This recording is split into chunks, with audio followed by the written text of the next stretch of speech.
All right, peace of Christ to all. Today we are going to answer a new topic about Islam.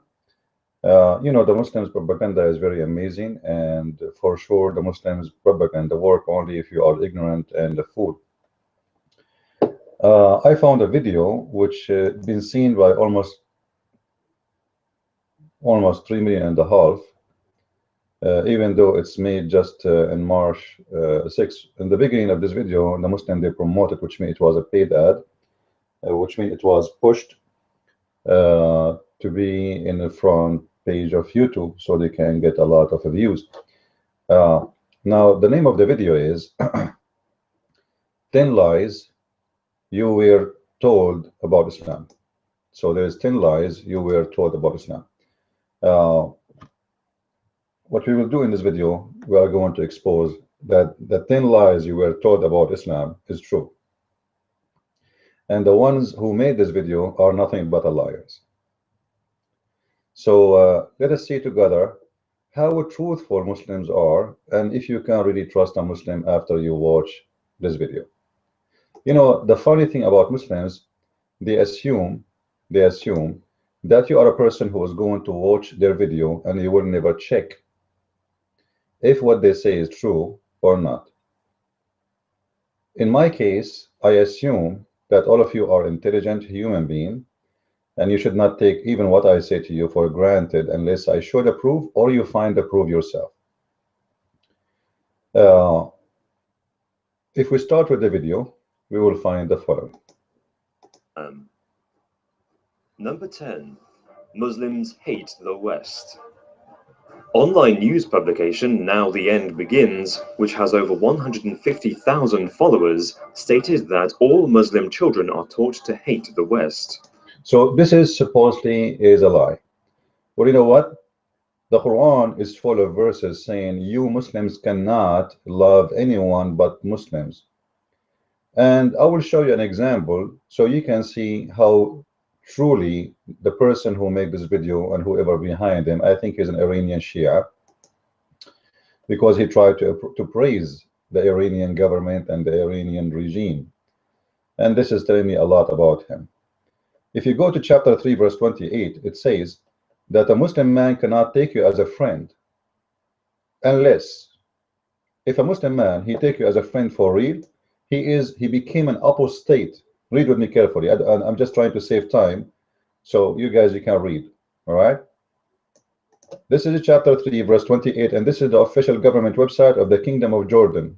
You can contact them for those who do not believe this is a government. This is owned by the King of Jordan himself, the Royal Ahl al-Bayt Institute of Islamic Thought, Amman, Jordan.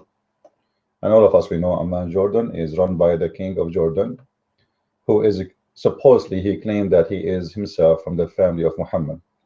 This is why he's very corrupt, no wonder. Now here it says clearly that a Muslim man, he cannot take non-Muslim as a friend. He cannot take a disbeliever as a friend, as an example like a Jew or etc. And not only this, if any one of the Muslims who seek might and honor by taking the hypocrites, or which means supposedly us, and disbelievers as friends, he has no connection with Allah, and he has no honor, no mercy, no protection, which means he is an apostate, and his blood is free for Muslims to hunt him down and kill him, unless you guard yourself against them, save yourself from them, and taking it what? To be a friend for them, as a security, saving yourself from them by speaking in a friendly way toward them while your heart is like this.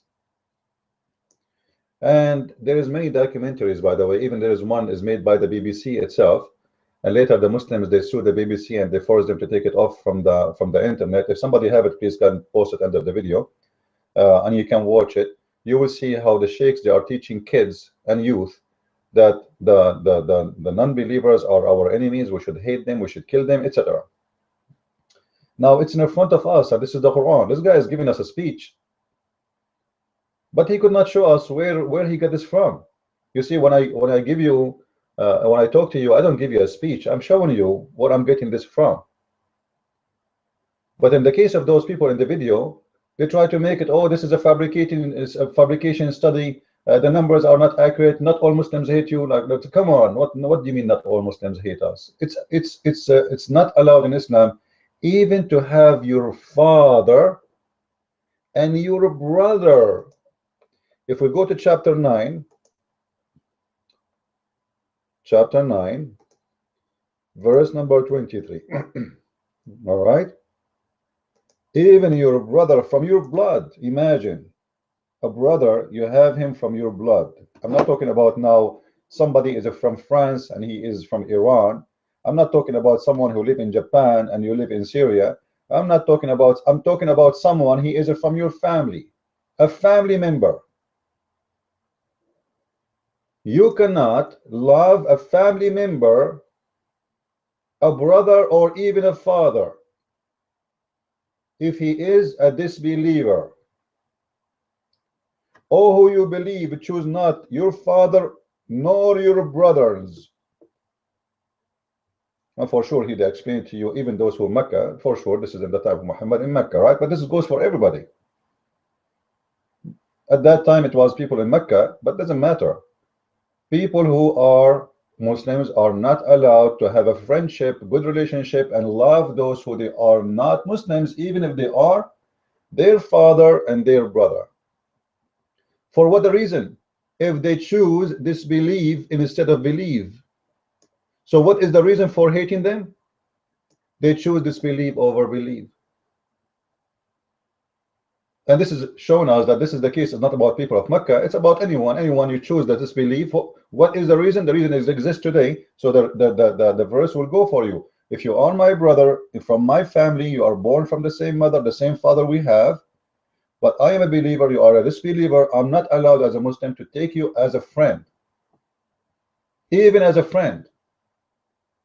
Not even as a brother. You are no way is my brother. In Islam, only Muslims are brothers to each other.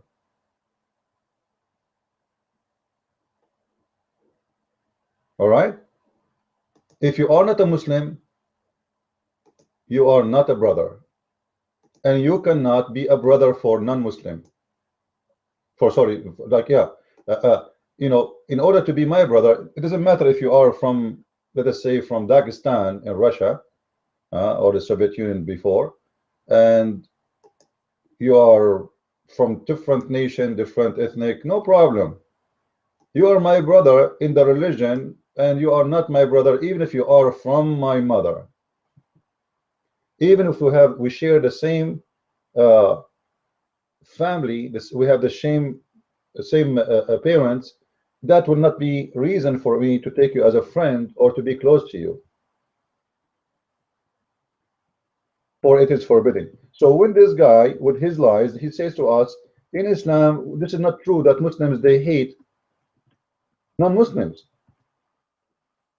So then how the Quran forbid you even to take your brother to love him, even your brother from your family? And Muhammad, he said it clearly, وَإِنَّمَا الْمُؤْمِنُونَ أُخْوَةٌ. The believers are brothers. Anyone else is not. You know, if we go to the Quran right now, or we search for it,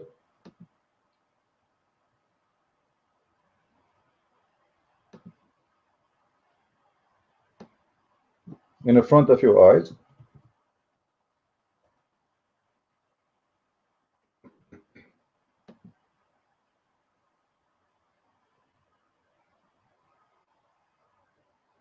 chapter 49, verse number 10, وَإِنَّمَا الْمُؤْمِنِينَ أُخْوَةٌ. Who is the brotherhood? What is the relationship in Islam between the brotherhood? It's only by believers. The believers are but single brotherhood. So make peace between the Muslims, not between you and the non-Muslims. No, those are your brothers. In chapter 9, verse 23, you cannot even take your brother and your family. So the first thing in this video, it's absolutely a lie, and we prove that this person is not genuine as usual. Nothing new really. Muslims are people of deception. Lie number 2. Number 9, terrorist training camps. You know, the funny, he is focusing in training camps in USA, etc. Like, are you telling me that Muslims, if they can afford to have a training camps in USA, they will not do it? However, all the documentaries is made, they have a video footage. And you know, in USA, if you present something like this in TV, this is will become a public slandering if you don't have a proof, which means you can go to jail for doing that. So the Fox News or those people who made this documentary against someone who live in USA, if it is not true, those people, they can take them to court and they can make them pay a lot of fine, especially Fox News, and they can really cause them big trouble because this is public slandering. If you make an accusation against me in USA and I can prove that you are lying about me, I can send you to jail. At least I can make you pay millions of dollars. So what about you Muslims? You sue them and prove to us that it's not true. They have video surveillance and they are playing it in TV from your camps in USA. So showing them engaging in guerrilla warfare training at that Islamberg compound. Okay, so Islamberg, upstate New York, they have weapons. It's private property. Right. All right. They're training on the property. Can they see? This is a video. This is why the quality of the video is not good, because they are recording from far away. They are not allowed to enter. This is a private property, you know. And as you see, they are having weapons and they train them with arms. Now you tell me what for. So he's saying this is a lie. What a liar you are. Let us continue. For this one is easy to prove. Let us go. And by the way, I advise you to watch this documentary, because all of it is documented and all of it is proven with the proofs, not only speeches. All right. on here? That's led by Suraj Wahaj, one of the most radical imams in the country, yet he manages to be a rock star, speaking at Muslim events across the country, and even college campuses. He's going to be in Dallas this weekend, in Garland, Texas. Yeah, the one who teaches terrorists, in the same time the Muslims, they say he is a good guy. Anyway, let us go to lie number 3, saving time, because there's nothing here really much. He spent too much time in this one, which is very easy to prove. And actually, CARE, for those who do not know, is the daughter of Muslim Brotherhood, and the founder of CARE, he is a Hamas member. You know, a terrorist group, very well-known one. Let us continue. Where is the lie number 2? Oh, sorry, we are moving the wrong video. All right, here. Let us continue here.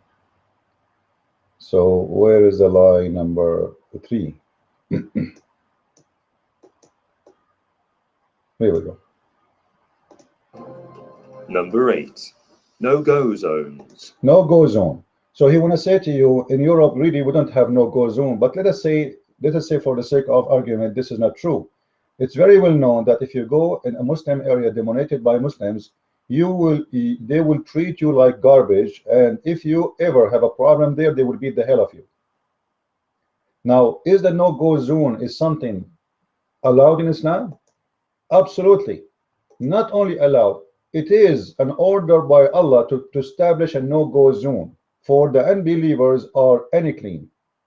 If we type here the word najis, which means filthy, dirty in Arabic, it says in chapter 9, verse number 28, وَإِنَّمَا الْمُشْرِكُونَ نَجِسٌ. Al-mushrikun mean those who don't associate God with God, or atheist or Christian or whatever.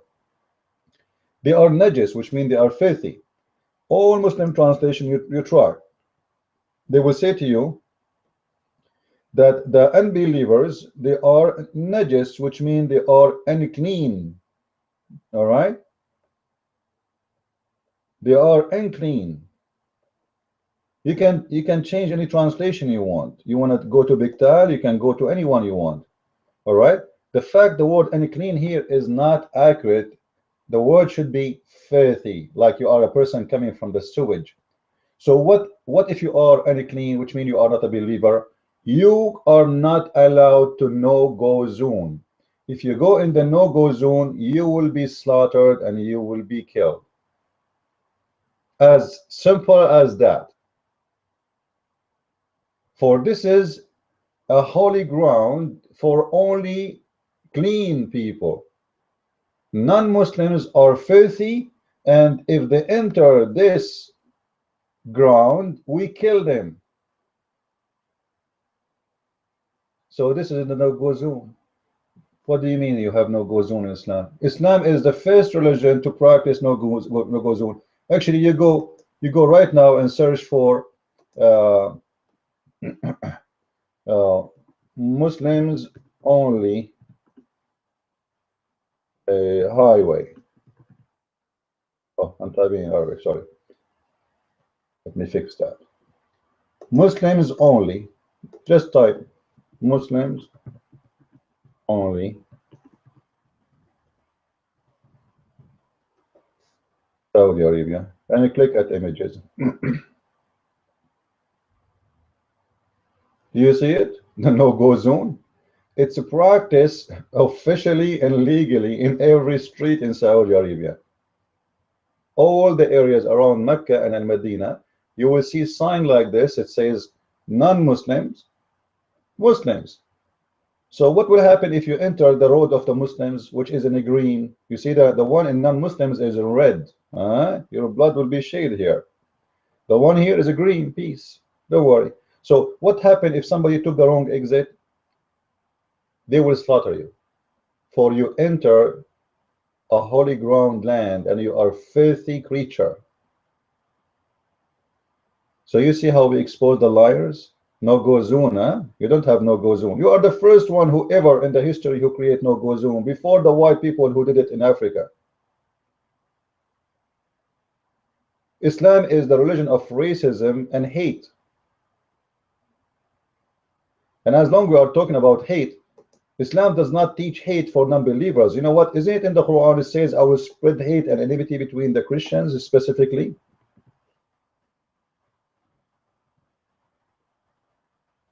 Let me type it for you. We don't want to mention, we don't want to, we don't want to forget this, verse, for it's very important. Chapter 3, verse 118. Actually, there's many verses. We can show you not only this one. Chapter 3, verse 118. It's always about preaching hate to make you hate others. But in verse number 514, it says clearly, Allah will spread hate and enmity between the Christians until the judgment day. Allah himself is the God of hate. He have a target to spread hate between the Christians. So we string them with enmity and hatred between one to other. Let us go to number 3, lie, or let's go here. What is the live video? All right, let us go. What is next? Here we go. There's a lie here. All right, let us see what this one is. Number 7, Islamic terrorist world domination. He will say to you, most of people who killed in USA, according to reference, are killed by criminals. But the Muslims, they are very much deceiving people. They will not tell you that most of the criminals in jail are Muslims. He will say to you, the most of the numbers of people who are killed in the USA or in the West in general, they are not killed by terrorists, but in crimes, in murder. But he will not tell you that most of murders is done in the West by Muslims. You believe it or not? You can go right now and search, and you will find that the majority of people, the population of jail inhabitants, are Muslims. It doesn't matter what country it is. You go all the way in Europe, in Sweden, in Norway, in France, in England, in USA, in Australia, you will see number 1 customer for jail are Muslims. As an example here, they are showing you the current issue of New Yorker report that according to the Paris-based Iranian Farhad, etc. This is an Iranian guy who made a study. Iranian guy like him. The one who made the study is an Iranian Muslim. of France, 64,000 prisoners, up to 60% are Muslims. So even crimes is done by normal criminals, most of it is done by Muslims. This means 60% of the crimes in France is done by Muslims. But the Muslims in France are not even 8%. This is mean the crime percentage between Muslims increase up to 7 double time. Because 8%, 60%. You do the calculation. Then we need to ask ourselves why. Same he is, he's giving you in different places.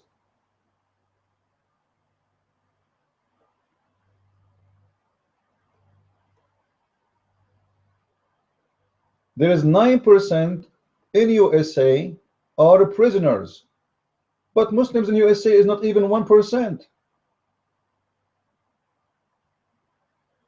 Less than 1%. Muslim population was less than 0.6%. It's not even 1%, but in jail they make up to 8 or 9%. You see the fabrication of those people, which mean even in a normal crimes, and by the way, Muslims, they favor to do crimes against non-Muslims because that will make him feel not guilty. So he attack a jewelry store owned by a non-Muslim. For this is in Islam is not a crime. It's a crime in the court of USA, but for him he is not guilty, so he is a good guy. Even the Muslims will not condemn him for taking your jewelries, for you are a Christian.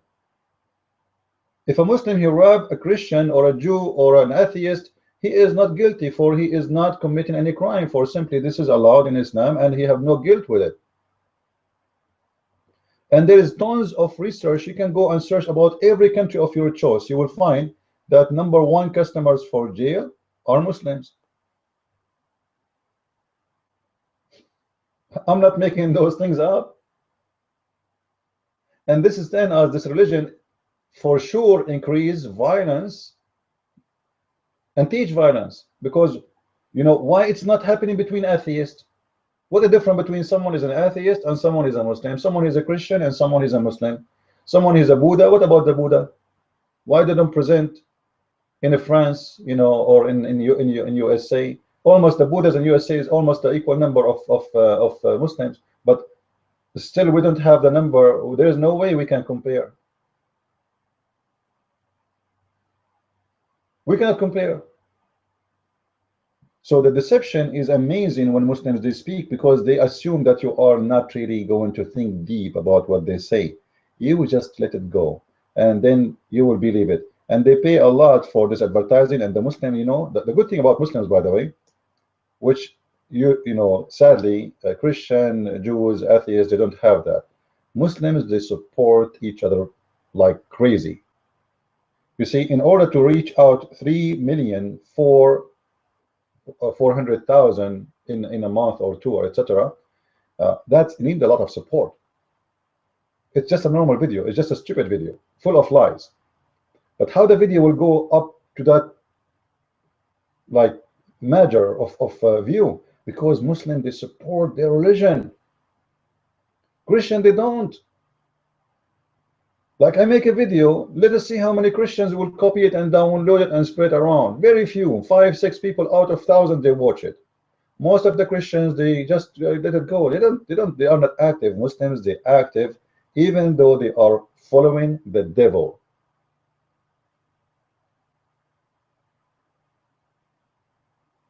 You ask a Muslim, we want to build a mosque in France. We want donation. Even the poor Muslim, he will donate. Not because he's good, by the way, because they dream about controlling the West. You say to Christians, we want to make a center, will cost very little to train Christians about Islam, so nobody will deceive them, to train missionaries, etc. Who want to help? You will not even get one person respond to you. And this is what I face in every day in my life. How the Muslim they got 3 million view for such a stupid video full of lies? You tell me and you think about it. And for sure, the Christian will not feel guilty for not supporting us, because simply you support yourself. You see, or in the best scenario, you will say, "God help you, brother," right? As of God, He will send a viewer for my YouTube. As of God, work in YouTube. As of God, He sent money in bank. As of God, He sent food for the poor, for the one who in the street. It is us who feed them, not God will send the food. God, He used the good ones of us to do good things. But if there is nothing good of us, no good things will be done. Let us continue. I'm just sharing with you from my heart, so don't be upset for what I say. Okay. Celebrating 9/11. Muslims, they don't celebrate 9/11. This is not true. You know, you can search right now in YouTube and you will find there is many videos about Muslims celebrating 9/11. He will say, somebody says he saw them in New Jersey. I don't know if this is true, happened or not, but I believe strongly if the Muslims, they can celebrate anywhere in the world, they will. Every Muslim, he will be happy in his heart to see America destroyed. For this is the happy to know that thousands of Americans have died in this sneak attack, and there you see a V for victory sign.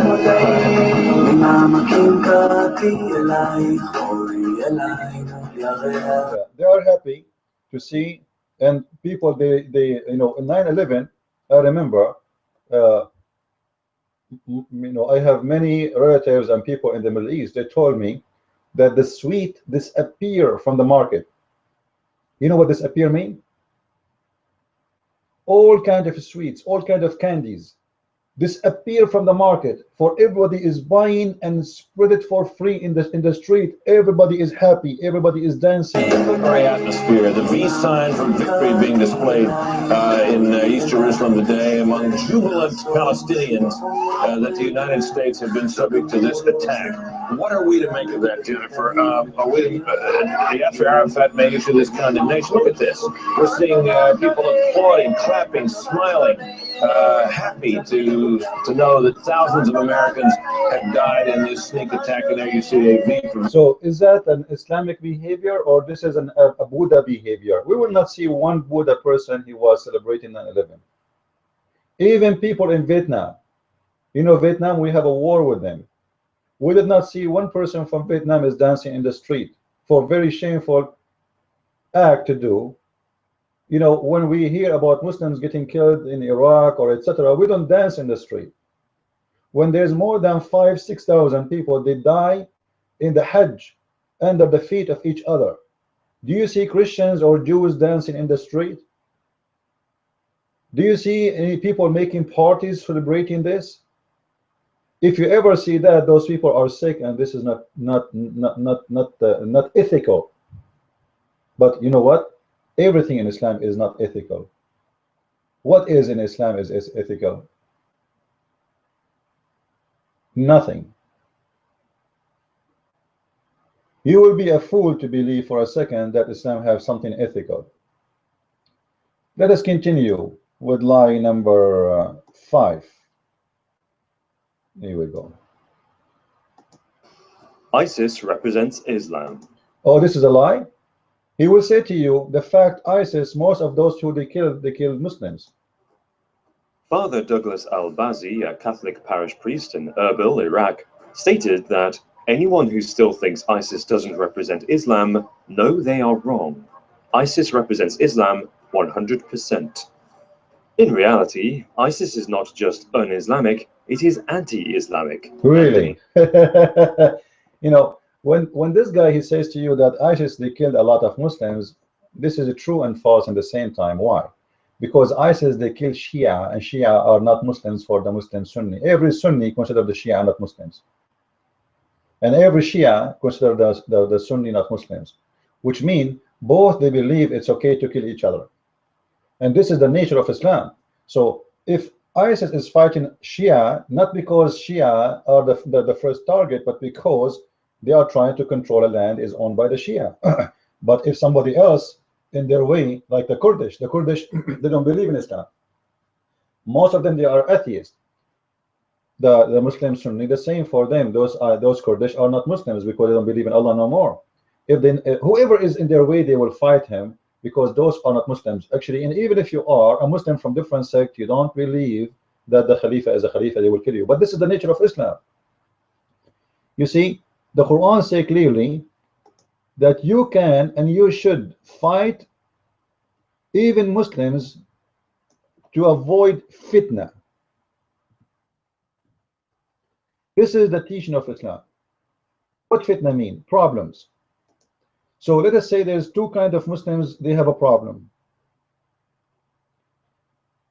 We decide which one is the one is not practicing Islam correctly, and we should kill them all.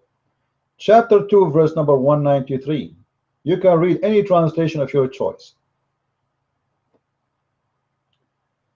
And fight them. Fight them in Arabic, by the way, mean qatilu, which means fight to kill, not just boxing. All right.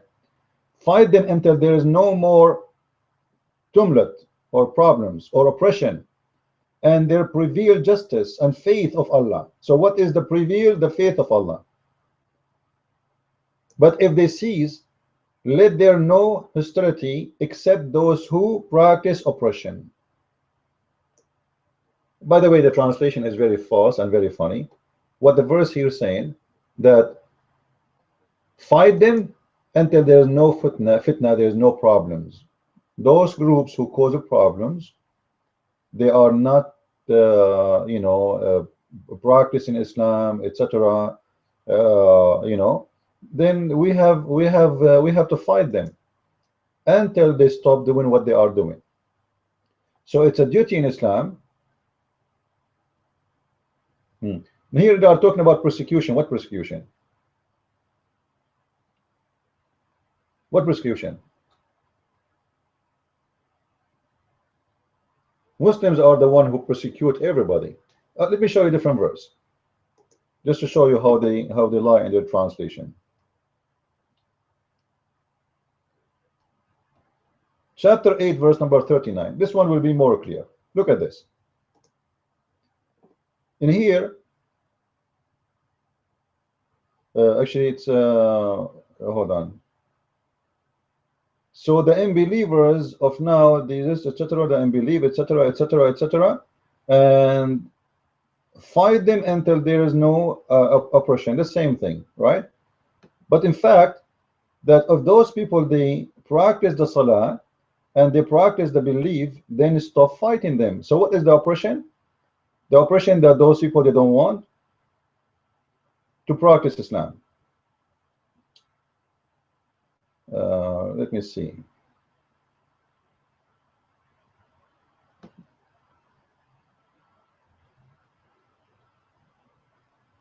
For some reason, it's not like there's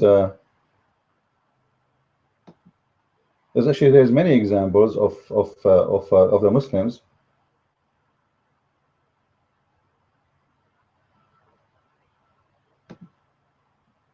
This search engine is not good.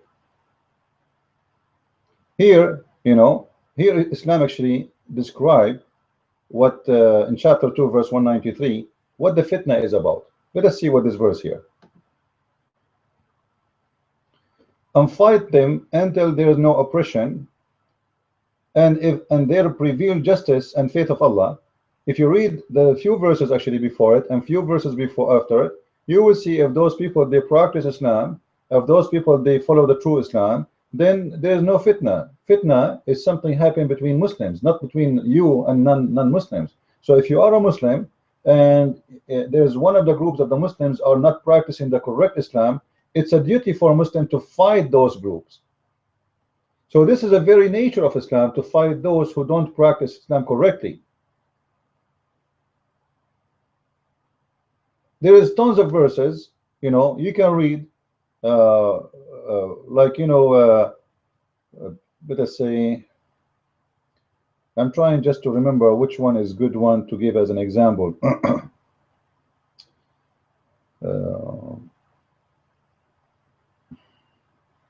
In chapter 8, verse number 39, it says, وَقَاتِلُوهُمْ حَتَّى لَا تَكُونَ فِتْنَةً وَيَكُونَ الدِّينَ كُلَّهُ لِلَّهِ. This is a very great example to show you. But however, in the translation, you will see the dishonesty. until the deen all is for Allah. I'm trying to find a better translation, but sadly I cannot. This is why I want to work in my own translation. This is Russian, so hold on.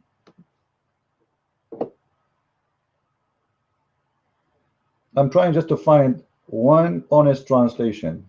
One, just one. It's impossible. You know, it's very hard to find one honest translation made by Muslims.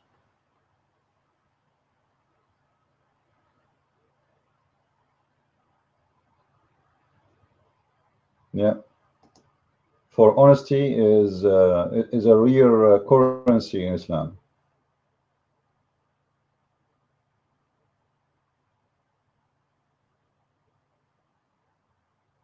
Yeah, look like it. We will not find.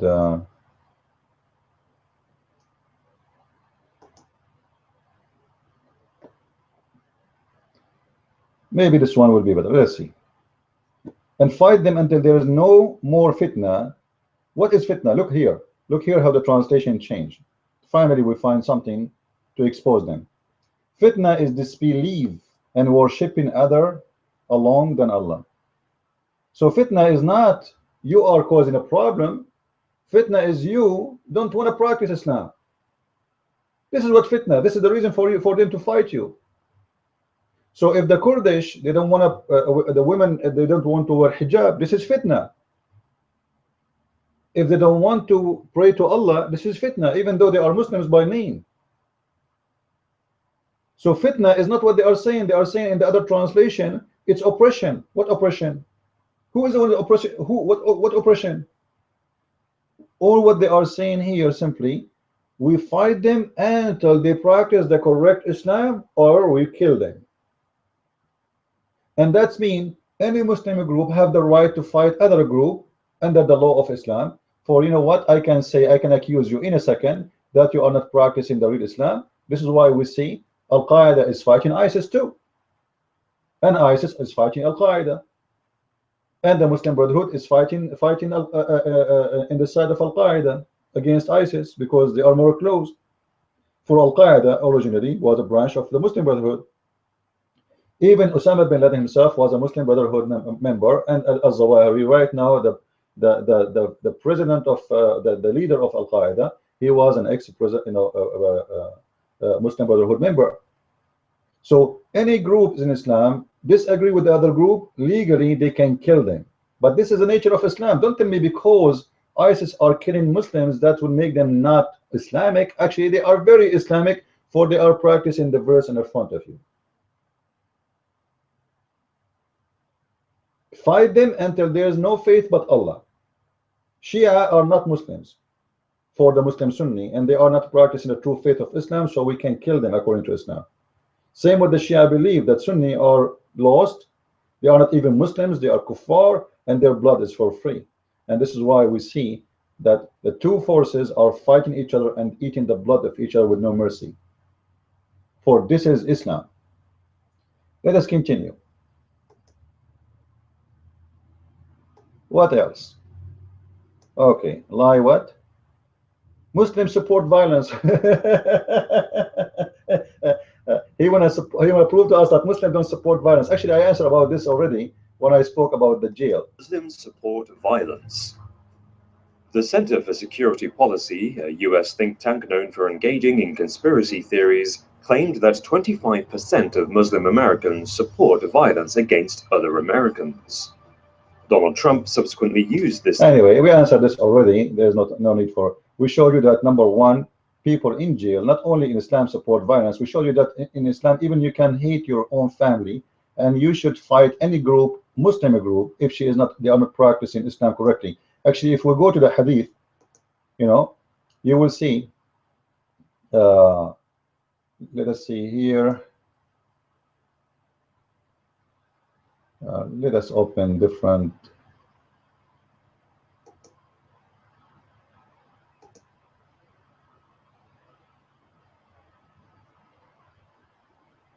When Muslim, he said, I've been ordered to fight all mankind. Muhammad, he was a bad person. The Messenger of Allah, he said, I've been commanded I have been commanded to fight all mankind until they say there is no God but Allah and there is no prophet but me. So are you saying to me your prophet was a violent person, he is a bad person, and you Muslims are better than him? Your prophet, he have a target to fight all mankind until they convert to Islam. But you Muslims are better than your prophet. You will not do that, right? This is what he's trying to say to us.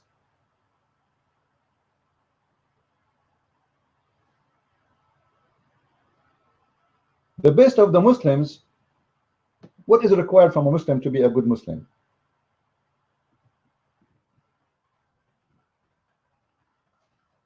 The best of the Muslims is the one who bring other people with chains in their necks. This is the best Muslim. You are the best of people. By the way, Muslims, they say that Jews are fascists. They believe that they are the chosen people. The Muslims, they believe in that they are the chosen people, actually. Not only this, they believe they are the best, not only chosen. There's a huge difference between chosen and the best. The Quran says, وَكُنْتُمْ خَيْرَ أُمَّةٍ أُخْرِجَتْ لِلنَّاسِ. You are the best nation. Now, what is the best nation mean in Islam? Let us see how you can be a best.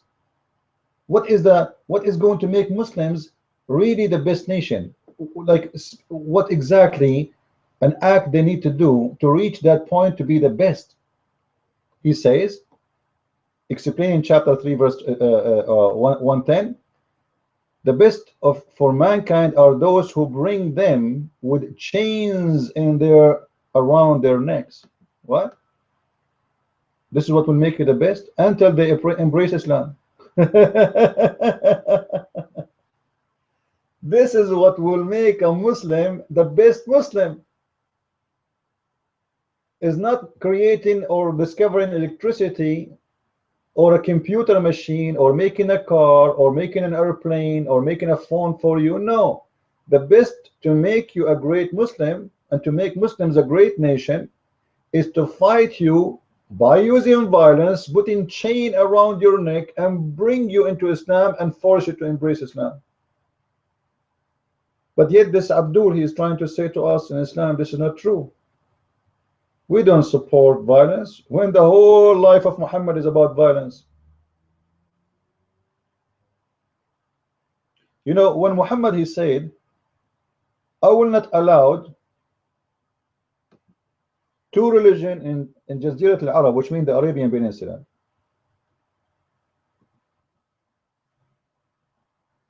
There's no two religions in the Arabian Peninsula.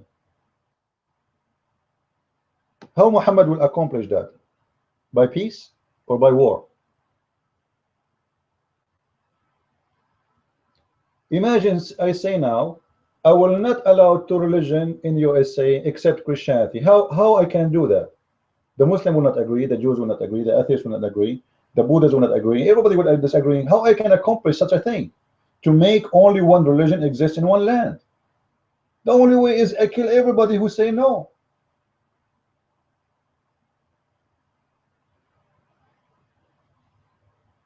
The messenger of Allah, may Allah bless him, which actually the fact, may Allah pray on him and salute him because he is God, and grant him peace, he said, two deens in Arabic mean religion. Two religions shall not coexist in the Arabian Peninsula. You tell me how you will do that. Imagine I say there's no Democratic Party. I am a Republican, supposedly, or let us say mostly I supported this party. So, and there is no Republican, no Democrat. How I'm going to accomplish that? How I'm going to erase everyone who is Democrat? If I say only Christian in USA, how I'm going to erase the atheists? How I'm going to erase the Muslims, the Buddhists, the Hindus, the blah, etc. How I'm going to erase them? This is about erasing others.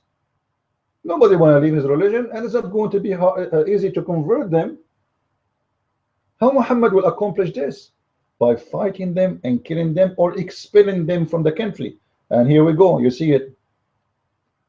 Two deens shall not coexist in the Arabian Peninsula, and therefore expel the Jews from Khaybar. So this is by violence or by what? He kicked people out of their habit. Actually, he killed the people of Khaybar. He did not kill them. He did not expel them. He killed them all. He killed them. This is before he killed them.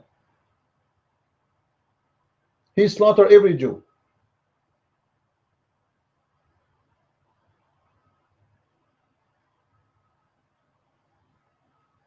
And yet this liar, he want to say to you that in Islam we don't encourage violence. Let us say something else.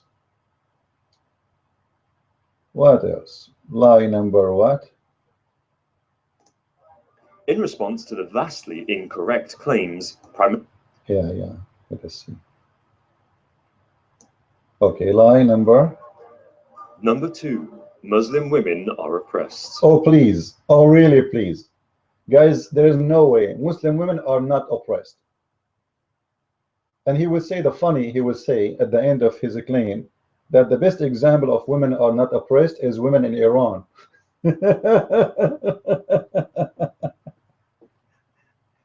You can search right now for videos about women in Iran, and you will find tons of this documentary made by Iranian. As an example, this is a documentary made by Iranian women who went to Iran. She's an American citizen. She's an Iranian. She had no reason to make her country look bad. She had no reason to make her people look bad. I advise you to watch it, and you will see how disgusting Iran as a country in general, not only for women, for everybody, but specifically for women. Women in the street in Iran, if they walk and they are showing some of their hair, the police will come and will arrest them for showing their hair. The same as Saudi Arabia. The same garbage. But Iran, under the Khomeini, became #1 prostitution country in the world. For this is a practice of Shia, which is called muta.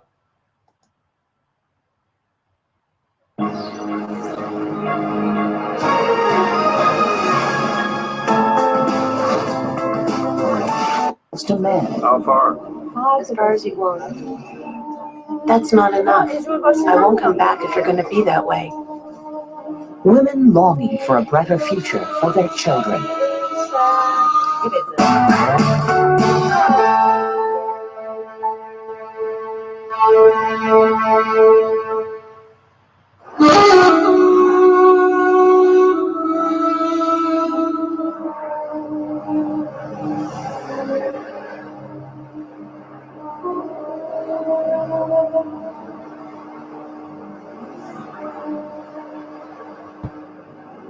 Hi.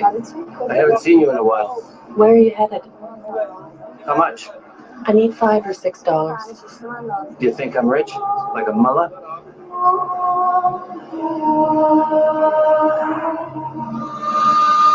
That's Iran. And by the way, this is not something against the law in Iran. It's a practice by law, because muta is a way to make living. Women, they go take off their panties, get paid for sex. They call it temporary marriage, but the fact is not marriage. The fact is prostitute. This woman, she sleep with a new guy every day. She get paid, and this is Iran, because women, they don't have rights like everybody.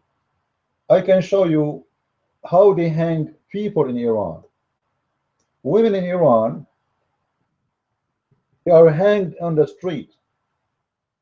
They use the trucks, the one they use for electrical work.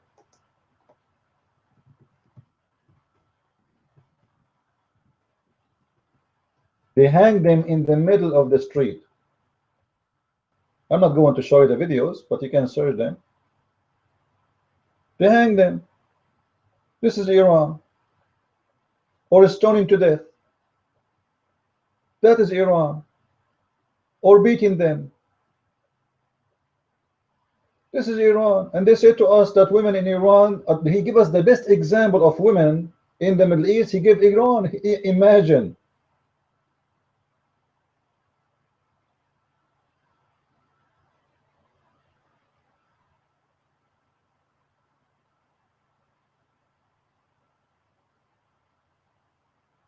You see how filthy they are?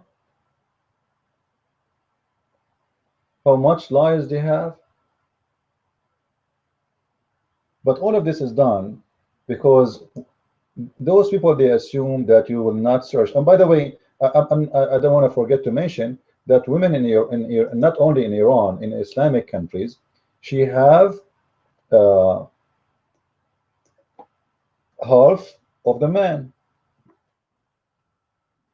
of inheritance. The man, he can beat his wife.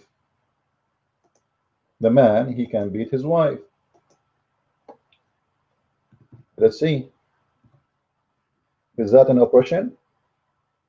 The Muslims, by the way, they would say to you, this is a light beating, which is absolutely false. I will show you a hadith where Muhammad, he supported a man. He did beat his wife until her skin became greener than her clothes. Here it says, and those who you fear their misconduct, which means obedience, you fear. They did not necessarily do something bad. You fear. Those who you fear such a thing from them, beat them. Scourge them. Huh? No problem.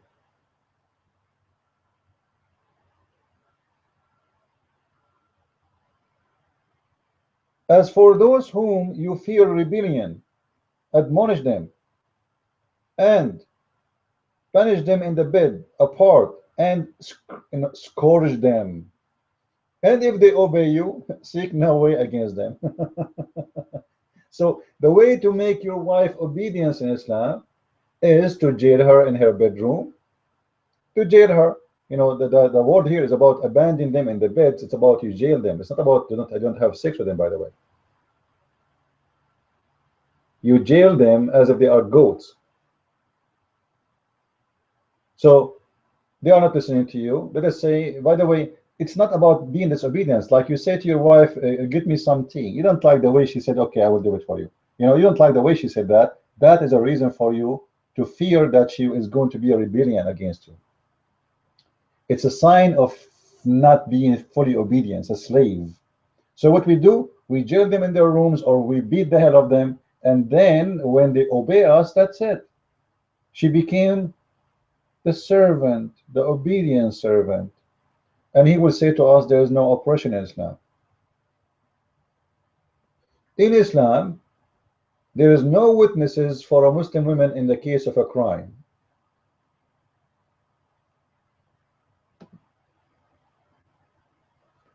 Let us say there is a woman, she saw somebody killing somebody. That woman is not allowed to witness in the court.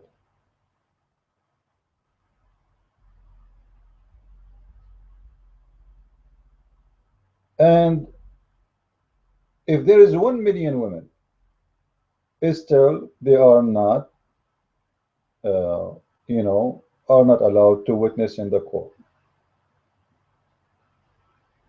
And if there is 10 billion women, still they are not allowed to witness in the court. For a very simple rule in Islam, that you know, in order to be a witness, you have let us say you have to fulfill the requirement, and the requirement is to be a male. In the case of a crime, in the case of writing a contract,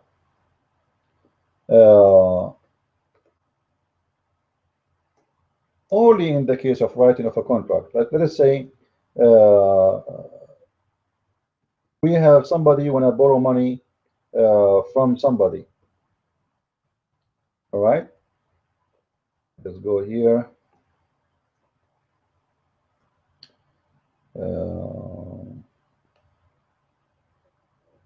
Let me use different browser. This one is not coming correctly. Let us say you want to rent a house. Let us say you want to borrow money. Let us say you want to any kind of contract involve money. In this case, 2 women and 1 man at least, which means if there's 2 women only, they are not allowed. In Islam, at least you have to have 1 male. But this is only in the case of contract.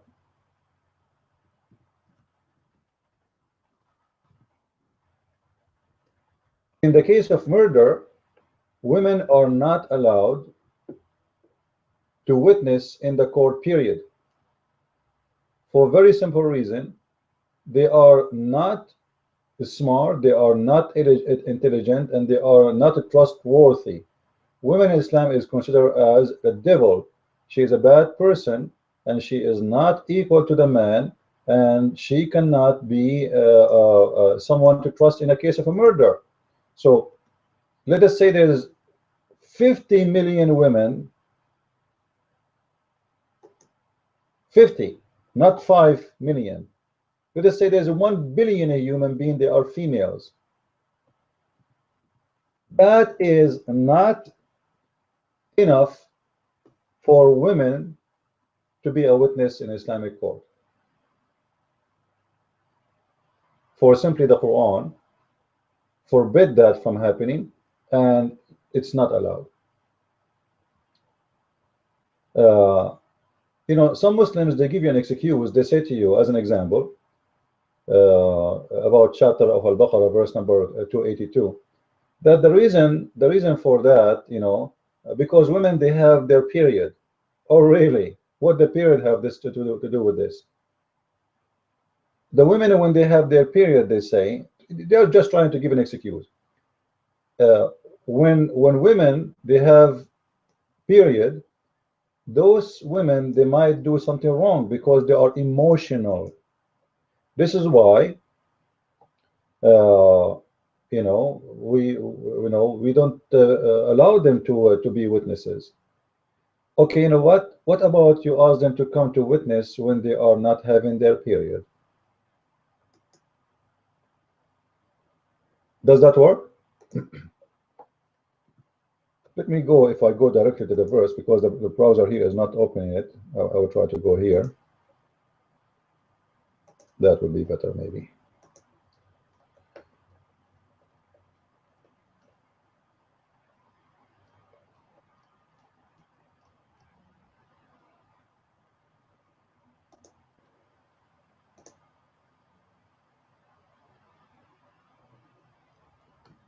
All right, that is better.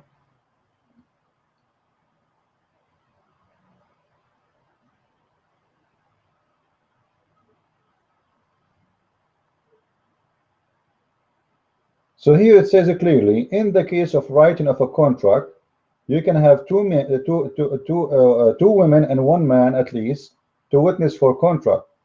However, Muslim women, she is not allowed to witness in the case of a crime. Anything have a capital punishment, Muslim women are forbidden to be part of it.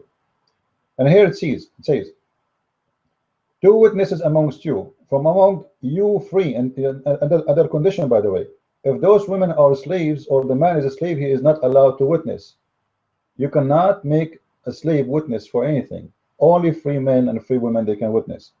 So one Muslim man and two Muslim women, all right, of your choice, which means even if there are two women who witness the thing, if there is any doubt about them, then we reject them.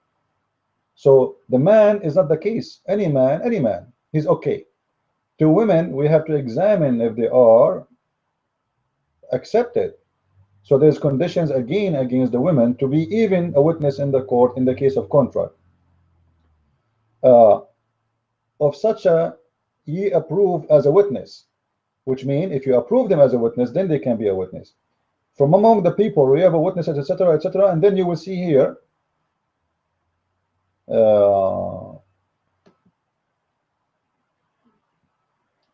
Let me see different translation. Give us more clear of this. Let's see Al-Jalalain. Maybe less text. No, it's the same. A lot of text. All right.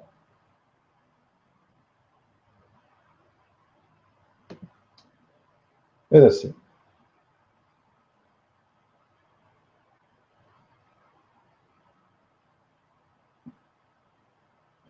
The reason women, they cannot be witnesses in the court, because women, they are the error. They forget testimony, given their lesser, etc. So they don't have accuracy. Women, they are stupid. They forget. They don't have a real, they cannot, you know, report the truth. They report with error. The other one remembering. So one of what the Quran says, the reason for two women to witness. So if one of them error, the other one remind her. Well, what do you mean remind her? The other one, she can error too, because both are women. You see how stupid it is? So if one of them she error, the other one remind her, but the other one is not a male to remind her of something. She's a female too, so she can do the same. She can do the error, for she is a female. And this is only in the case, as we said, in the case of writing of a contract, but not in the case of a crime. In the case of a crime, women are not allowed to witness. All right? Not allowed.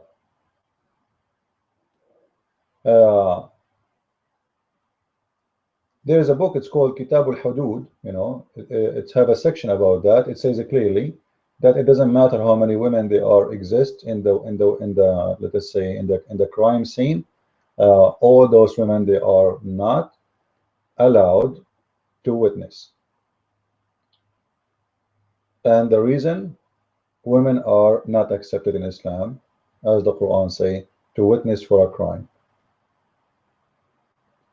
The Quran say clearly, actually, a human being as a male is not the same as female.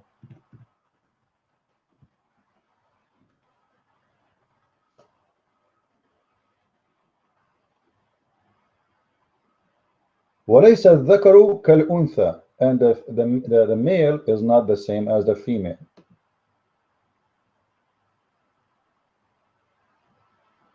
And the male is not the same as the female. The Quran mentioned that in many places, that male and female are not equal. All right. So actually, even the Muhammad, he said in the hadith that women, they have deficiency in their brain. He said ناقصات عقل ودين.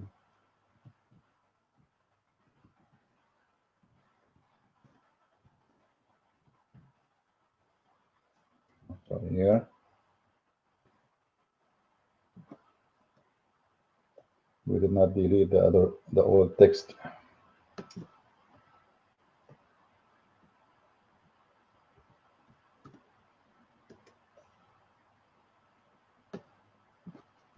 Now please search.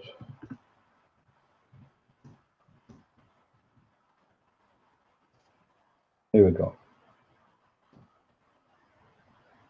Muhammad, he told the women, you be careful. Most of you I saw in my vision when I went to Allah, when I go in my trip above the donkey, the flying donkey, I saw that the most of people who live in hell fire are women. Women amongst them said, why is that majority of the women, they will be in hellfire? The Prophet replied, cause you frequently ungrateful to your husbands, in spite of your lacking of wisdom and failing in religion. All right, so women, they have lacking of wisdom. Then he says, then upon this, a woman, she asked, what is our deficiency in our wisdom or our religion?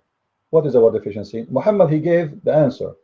He replied, your lack of wisdom can be well judged from the fact that evidence of two women are equal to one man. Muhammad himself is explaining the verse in the Quran. One man is equal to two women. So this is a proof of your lack of wisdom. So the reason for one man equal to one woman, for man is twice more wise than a woman. And the Quran verse says, actually, if a woman, she forgot the other one, she will remind her, which is proving that the one who wrote the Quran is a stupid mental. Why? If you go right now to a party with your wife, let us say there is a wedding party, a neighbor, a friend, family, etc. And both of you came home, and your kids, they ask you, hey dad, what was the food there? You will not remember. If you ask the mother what people they were wearing, what kind of rings they have, what kind of shoes women they are wearing, what the suit, what the color of the suit, the guy will not even remember the suit he wore yesterday.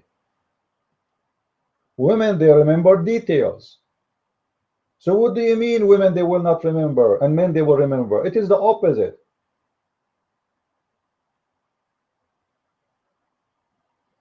If you wear a clothes today and a woman, she saw you, and then you come again a month after wearing the same clothes, she will notice that you did not change your clothes. If you change it, she will notice it very easy, and she will tell you what you were in a month ago.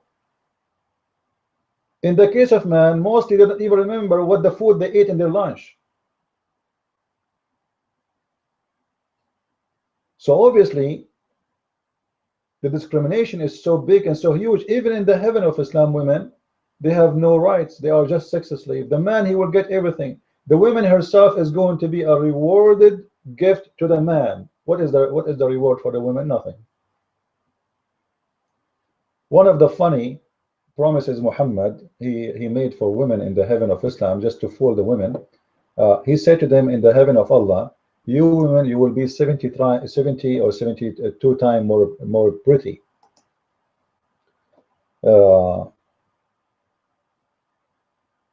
I find that this is very stupid statement from Muhammad to say, because if there is a 3 women, each one of them, she is double of the first one in her beauty, and then you make all of them 70 times more pretty, it's mean nothing changed. You were ugly in earth, you are ugly in heaven.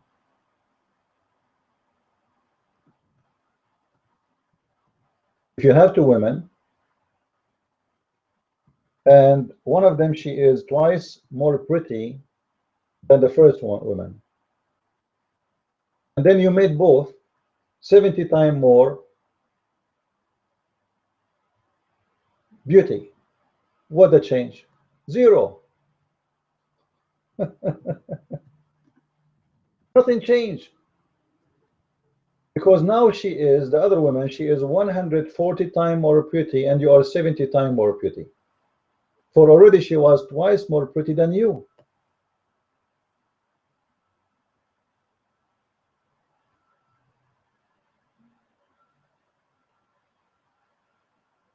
This is how stupid the religion of Islam. And even the reward of a woman being pretty, she will be pretty for who? For the husband. She will see one man in the heaven, she will not see other man. She will be jailed in her tent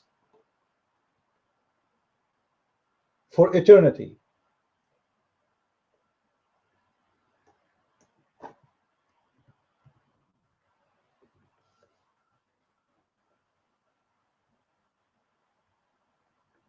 As we will see here in the verse, let me show you. Those tents, those women, they will be restrained. You can't even breathe. Your job is in the bed. You are a sex toy. So those women, they will be restrained for eternity. The man, he go around, have fun, etc., you know, but the women, they are restrained inside their rooms, inside their tent, inside their bed, so the man can enjoy them for eternity. And yet this guy, he said to us that women, they are not oppressed. Muhammad, he said, when he heard that a woman, she became a leader for the Persian. When the king of Persian, he died, a woman, she became the queen. This is the Persian before, imagine. And look at Iran today. Women, they are beaten in the street. In the time of Muhammad, women, they became queens. They rule a country. They rule an empire, actually, not a country. Iran at that time was one of the greatest empire, and they used to be equally powerful, the same as the Roman.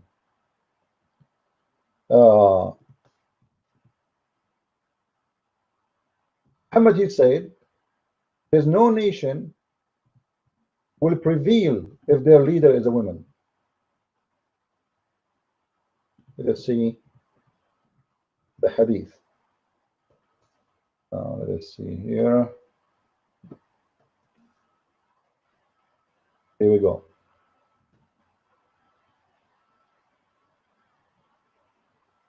And he said to us, women are not oppressed. Women are not allowed to be leaders in Islam, and this is not an oppression just because of her gender. One of the greatest leaders for England in the new history, it was Margaret Thatcher. Look at this stupid guy they have right now as a prime minister, macaroni guy, and look at the amazing Margaret Thatcher. She was a woman. Look at the potato, the rich people they have right now as a prime minister, and look at the prime minister, and you know, which was Margaret Thatcher. Which one you will wish to have again?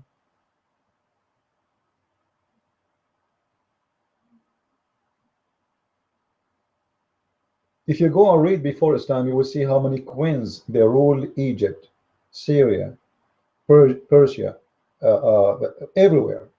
Wherever Islam goes, women, they became nothing but sex toys. We dress them with the burqa in a garbage bag. We open one little hole for them to see, and thank you Allah for opening that hole, otherwise they will go blind. And then we say that women are not oppressed in Islam. That is one of the most stupid statements ever a human being can say. You know, it doesn't matter really how much proofs and reference you give. You will find always somebody come to you and say, well, Islam don't oppress women. And even they might try to mention to you from the Old Testament. Look what Jesus said, by the way, about women and men. And most of people do not even notice. First of all, in the time of Jesus, men, they used to take advantage of women. This is why Jesus, he was so strict with marriage. It was not for the benefit of the man at all. The men, they change wives as much as they can. You get older, he go for a new one. She is younger. The man always, he maintain his look a lot longer than women. He's still in a good shape a lot more than women. Why? Because he don't get a breath. And there's many reasons. So when you get older, this man, he will not really like you. He will go for someone, she is 17 years old, 16 years old. This is why Jesus, he was so strict in marriage for the benefit of the women, so she will not be abused.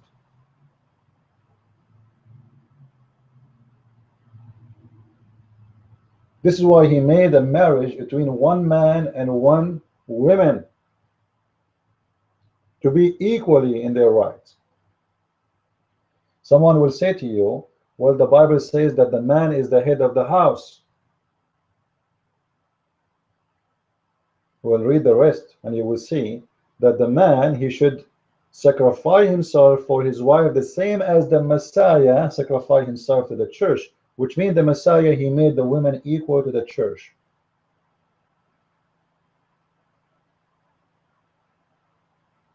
Which is a holy ground for God. And just to show you how much women is appreciated in Christianity, Jesus himself, he chose to come to us through a woman, but no man.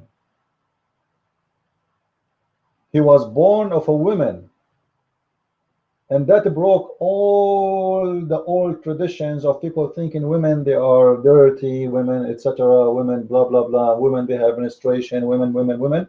Look, the Lord himself is born of Mary. And he is not born of a man.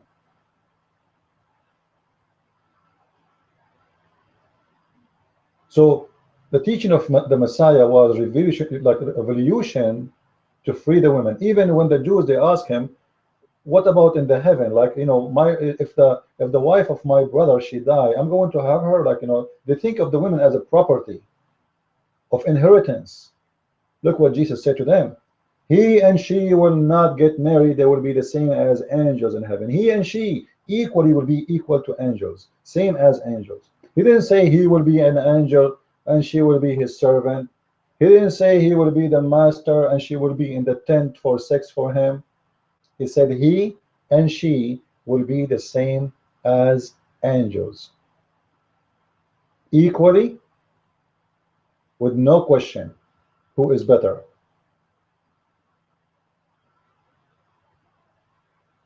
Actually, Muhammad, he said it clearly, like the Muslims, by the way, they say to you, the Bible claimed the women for the sin. For the sin of Adam. The fact this is false. It is Islam who blame Eve for the sin of Adam. Just to show you the lies, like I saw some videos of Zakir Naik and those stupid liars, you know, you can read any hadith you want. All of them, they are accurate. According to Muhammad, the reason for women to betray her husband, it is because of Eve, which means Muhammad, he consider Eve and what happened between Adam and Eve, that Adam was the victim of the betrayal of Eve. Do you see it? He was a victim. In the Old Testament, you will see that God punished them both equally. The man, he will starve, he will work hardly, he will put his nose, his face in the mud to survive, to make food for his family, to protect his family. And the women, she will be pregnant and etc. Both, they got punished, and both considered the same in the sin. According to Muhammad himself, if no Eve, no women betray her husband. And the funny here, by the way, the Muslims, they say that they are against the original sin. Really? But if you think about this statement from Muhammad, obviously Muhammad is a believer in original sin. Are you getting my point?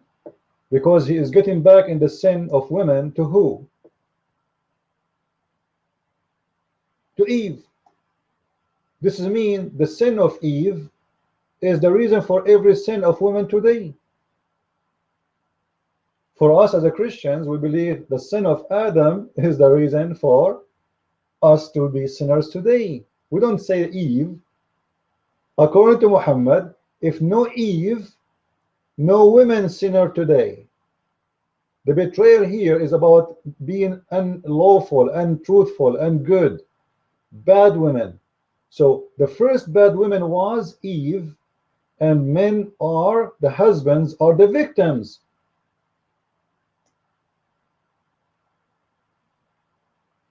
The women are the guilty. The husbands are the victims. The women are the criminals, and the husbands are the one who, you know, who is the one who go to the hospitals because they are beaten by their wives. They are betrayed by their wives. You see how bad the women are? But yet Muhammad, the hypocrite, he got tons of those women in his house and in his bed. He hates women, but he want to have a lot of them. This is why Muhammad, he said that the women, she come in the image of Shaitan,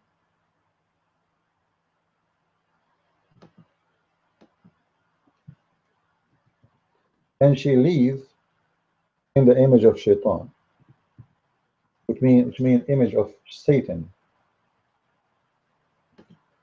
The women come in the image of Satan, and she live in the image of Satan. You see it? And he want to tell me that women are not oppressed in Islam? You made them equal to dogs, equal to donkeys. Women, they are the devil. Women, they are the one who betray. You know, the prayer of a severe can be interrupted by a woman, a dog, and a donkey. What can disturb a prayer of a man, of a human being? A woman and a doggy and a dog.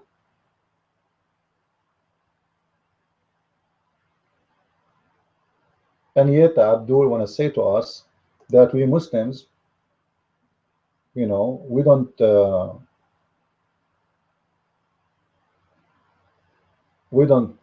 practice violence against women. If you see in here, this is an abuse against women in different way. This is a crime. A Jews used to abuse the Prophet, a Jewish woman, and this respect him. A man strangled her till she died. The messenger, he said, there is no punishment for this. This is not abuse. This is a crime.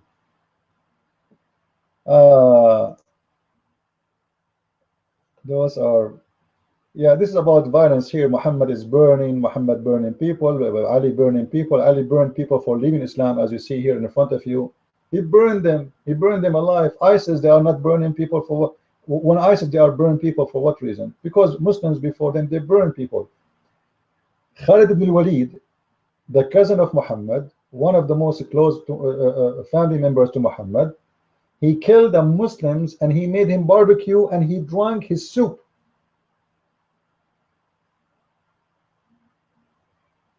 And he raped his wife and he took her as a slave.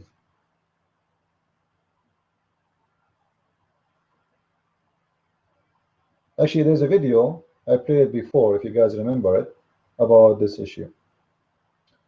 I believe we cover everything those Muslims they come with, and we expose their lies. Here there's a story about a blind man. Look at the religion who don't abuse women. Look at this. Look at the justice. A blind man had a pregnant slave who used to abuse the messenger. How she abused the messenger? The messenger is the king of his people. Who can abuse him? She say, I don't like the prophet, maybe I don't believe him is a prophet, etc. This is abuse. And defame him. The blind man forbid her, but she did not stop.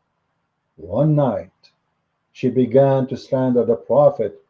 So he took, okay, what happened? He took an ox and placed it in her belly, pressed it and kill her. I don't know why this is keep coming. All right, the messenger of Allah was told about it, and then he said, you know what, there's no punishment for this crime. It's not a crime, it's okay, it's a good crime. A woman, and she is a pregnant. What about the baby in her belly? What is the fault of her? Like, you know, let's say in Islam it's a crime to insult the prophet, for he is God, he is Allah. You cannot insult Allah. Okay, what about the baby in her belly? He killed 2 people now. It's okay. In Islam it's okay. But women are not oppressed. I don't say that. Women are not oppressed, and Islam is a religion of justice. It's okay to put an ox of a pregnant woman's belly and kill her and kill her baby inside her, and this is justice in Islam.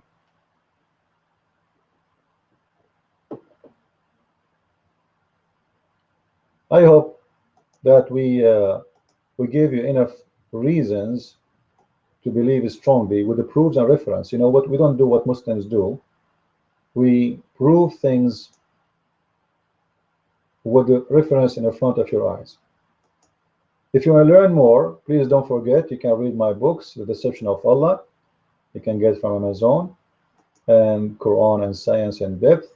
This one refuted the Muslims' claim about miracles. It's full of treasure of information and reference you will never see anywhere.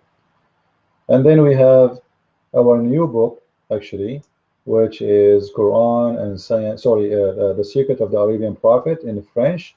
For those who speak of French, feel free to tell your friends about it if you have any French speaker, like people who live in Canada, in France. So there's many countries actually they speak French, and this book is really fantastic, and the translation is very, very, very good. All right, so I hope you guys you enjoy your time with us, and if you have any question, feel free to send me a message to this address in case you have any question, and I will be happy to answer you.